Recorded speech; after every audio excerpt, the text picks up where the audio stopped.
양곡관리법이 진실로 어떤 농업의 미래와 관련된 게 아니기 때문에 지금 문제가 되는 것 아니겠습니까?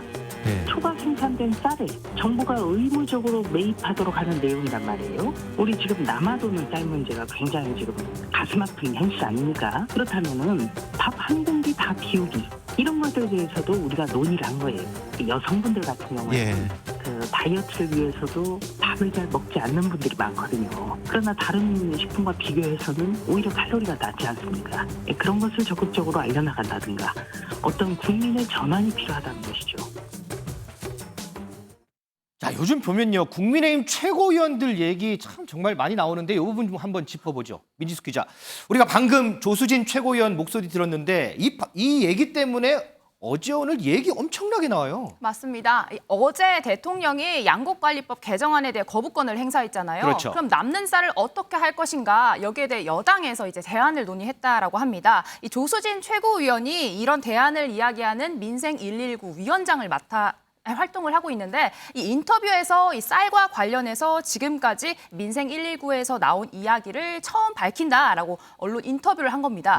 그런데 구체적으로 언급한 이 대안이라는 게요. 이 밥 한 공기를 남기지 않고 먹기, 또 아하. 다이어트 때문에 쌀밥을 안 먹는 여성들을 공략하기 이런 내용들이었습니다. 쌀을 소비해야 되니까 맞습니다. 밥을 다 먹어야 된다. 어때요? 국민의힘 내부에서 이 발언 호응을 좀 얻어요? 어때요? 반응 그렇게 크게 좋지 않은 그런 아, 상태입니다. 그래요? 거부권 행사에 좀 의미를 퇴색시킨 것이 아니냐 이런 얘기가 나오고 있습니다. 김기현 국민의힘 대표도 그게 무슨 대책이 되겠냐. 국민들이 공감할 수 있는 정책이어야 하는데 어떤 쌀 소비를 촉진시키자 정도의 의미였겠지 본인이 어떤 이게 정말 현실적인 대책이라는 뜻으로 말한 건 아니라고 생각한다. 뭐 이 정도로 좀 정리해 볼 수 있을 것 같고요. 네. 이준석 국민의힘 전 대표도 이에 대해서 정말 맹비난을 퍼부었습니다. 사실 이 쌀 소비를 늘리는 것이 뭐 대책이 될 수 있고 지금 이 거부권을 행사할 만큼 굉장히 중요한 의미를 갖고 있는 법안이었는데 단순히 뭐 한 공기 밥을 다 먹자 내지는 다이어트에 쌀이 좋다는 걸 홍보하자 이런 식의 좀 민생과 동떨어진 해결책을 제시한 부분은 좀 아쉬움으로 남는 것 같습니다. 자, 그러면 이 발언에 대해서 김기현 대표 얘기 한번 듣고 올까요? 한 모금 다 먹기 그런 게 논의가 됐다고 그냥 적절한 그런 정책이라고 보시는지. 그게 무슨 대책이 되겠습니까? 그냥 국민들이 공감할 수 있는 정책이어야 되는데 본인이 그런 뜻으로 말씀한 건 아니라고 저는 생각합니다. 김재현 최고위원, 태용 최고위원, 그리고 조수진 최고위원 연달아서 실언하고 계시는데 이에 대해서 한 말씀 민 기자, 보니까 이제 비판이 좀 많은 것 같아요. 자, 이 언급 이후에 혹시 조수진 최고위원 또 다른 언급들 없었어요? 네, 논란이 커지자 조금 전에 SNS에 글을 하나 올렸습니다. 일단 이 첫 번째 회의라서 실생활에서 바로 실천 가능한 이런 아이디어들이 나왔다 이렇게 해명을 했는데요. 민생을 위한 의견에 대해 본뜻을 왜곡해 선전선동하는 건 유감이다 이렇게 덧붙이기도 했습니다. 이재명 대표 본인도 성남시장 시절에 쌀 소비를 촉진하기 위해서 아이디어로 이 쌀피자 만들기 같은 아이디어를 낸 적이 있다 이렇게 언급하기도 했습니다. 우리 장해찬 최고위원은 어떠세요? 김기현 대표 발언도 들었고 당 내부 이 생각들 쭉 들었는데 본인 생각은 어떠세요? 뭐 일단은 국민들에게 와닿는 부분, 생활 밀착형 작은 정책부터 하나하나 만들어 가겠다라는 의지를 설명하는 과정에서 이게 뭐 양곡관리법의 대안이 아니라 쌀 소비 촉진을 위해서 이런 이야기도 나왔다라고 했는데 좀 많은 논란과 화제가 된 것 같아요. 네. 근데 본의가 어떠했든 국민들께서 걱정을 하시고 염려하시면 그건 이제 정치권에서 스스로를 돌아보고 반성해야 될 일이라고 생각하고요. 저도 최고위원이자 지도부의 일원으로서 새 지도부가 출범하고 한 달 남짓 되었는데 저희가 당원이나 국민 여러분 또 지지자분들께 기대와 힘을 드리기 이전에 많은 걱정을 끼쳐드리고 있는 것 같습니다. 여기에 대해서는 저도 일원으로서 사과드린다는 말씀을 드리고 싶고 더욱 신발끈을 바짝 조여매고 이제는 정말 신중하게 또 과감하게 실수하지 않으면서 정책적 대안을 제시하는 모습 보여드리기 위해서 더 노력하겠다라는 말씀밖에는 드릴 길이 없네요. 우리 신정현 전 의원 하실 말씀 많으신가 봐요. 손을 번쩍 드시는데. 예. 아니, 즉 자꾸 이게 실언들과 망언들이 계속 반복돼서 나오다 보니까 이 말씀은 꼭 드려야 될 것 같은데 저출생 대책을 하겠다고 하면서 69시간 노동제를 말하고 또 세 자녀 낳으면은 군 면제에서 저출생 문제 해결하겠다 그러고 대안과 대책이 전혀 아닌 것들을 가지고 대책이랍시고 지도부가 계속해서 설화에 쌓이는 것 이런 문제들 사실 저는 이제 밥 2공기 먹고 왔는데 오늘 제가 애국한 기분이 나서 감사한 마음은 들지만 또 한편으로는 제 주변에서 다이어트 하려고 애쓰는 여성들을 모욕하신 것 같아서 이 말씀은 꼭 드려야 될 것 같습니다. 예. 알겠습니다. 그런데요, 민 기자.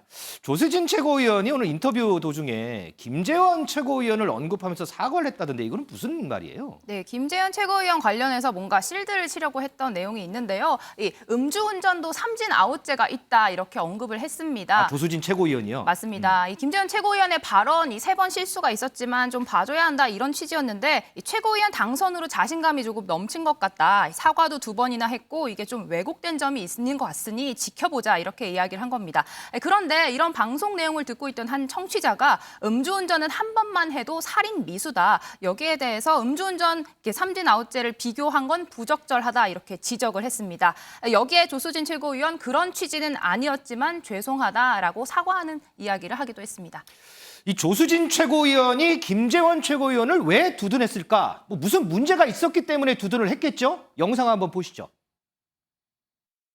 우리나라 국경일로서는 3.1절, 제헌절, 광복절, 개천절, 한글날이 있는데 대통령이 보통 3.1절과 광복절 정도는 참석을 하거든요. 그리고 4.3 기념일은 이보다 조금 격이 낮은 그 기념일 내지 추모일인데 무조건 대통령이 참석하지 않은 것을 공격하려는 자세는 저는 맞지 않다고 보고요.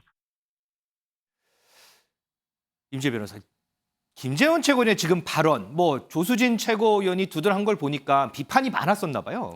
네, 그렇습니다. 먼저 홍준표 대구시장은 정말 맹비난을 퍼부었는데요. 뭐 격이 낮은 추모일이 뭐 따로 있는 것이냐, 좀 제발 좀 언론 방송 출연이라도 자제시켜야 달라, 뭐 이런 식으로 입장을 밝혔습니다. 뭐 징계는 안 해도 이런 식으로 실언을 계속 반복하는 건 문제 있다는 취지로 받아들일 수 있을 것 같고요. 김우 국민의힘 의원도 추모의 격이 있는 것이냐, 최고위에 결맞는 격을 갖춰달라 이런 입장을 밝혔고요. 허은하 국민의힘 의원도 지금 여당 최고위원으로서 부끄러운 줄 알아라 이런 좀 비난을 퍼부었습니다. 자, 민주당에서도 비판의 발언 나왔는데요. 한번 보고 오겠습니다. 쌀값 대책으로 밥 한 공기 더 먹기, 다 먹기? 진짜 정말입니까? 정말 황당무계한 발상이어서 뭐라고 표현을 못하겠어요. 아직 이게 정신교훈 말로 하는 것이기도 한데 너무 신중하지 않을 뿐만 아니라 너무 경박스럽다. 좀 여당 지도부 좀 신중하시기 바라고 좀 더 진지해지시기를 바란다는 말씀 드리고 싶었습니다. 네. 장혜선 최고위원. 누가 그러더라고요. 조수진 최고위원, 김재원 최고위원. 이거 당에서 김기현 대표나 뭐 여러 정책들보다 최고위원들 이름 더 많이 나오는 거 아니야? 이렇게 해야 하는데 어떻게 보세요? 송구하죠. 저도 뭐 아까도 사과를 드렸지만 지도부 일원으로서 이유여와 막론하고 국민들께 염려 드리는 것 자체가 참 송구한 일이고요. 저희가 더 낮은 자세로 신중하게 이 정책적 대안을 제대로 고민해서 내드려야겠다라는 각오를 다시 다지게 되고 네. 김재원 최고위원 같은 경우는 현재 저희가 새로운 윤리위를 구성해야 하는 상황에서 이게 뭐 징계 절차 회부하고 하려고 해도 윤리위원장과 위원들을 다 재선임해야 되거든요. 아하. 시간이 좀 걸리는데 김기현 대표가 직권으로 한 달간의 최고위 출석 금지와 방송 등 공개활동 정지라는 상당한 중징계에 해당하는 처분을 내렸습니다. 김재원 최고위원도 이를 뭐 가타부타 군말 없이 수용했고요. 사실 정치인에게 한 달간의 공개활동 정지라는 것은 결코 가볍지만은 않은 처분일 그렇죠. 것입니다. 근데 이게 단순히 일벌백계 했다고 해서 끝나는 것이 아니라 다른 최고위원들 저를 포함한 우리 지도부가 더욱 정신을 바짝 차려야 한다라는 위기의식을 느끼는 게 중요한 것 같아요. 또 윤리위 같은 경우도 빨리 재구성을 해서 뭐 그게 대상이 최고위원이 되었건 누구가 되었건 지위 고하를 막론하고 기강을 좀 바짝 잡아야겠다라는 생각도 다시금 하게 됩니다. 자, 물론 저희가 그렇지는 않다고 하더라도요. 이 듣는 사람 입장을 생각해서 발언해야 하는 거 비단 뭐 정치인들 얘기뿐만은 아닙니다. 하지만 이게 가져올 파급력을 본다면 우리 정치인들 이 발언의 무게 조금만 더 생각을 해봤으면 어떨까 싶습니다.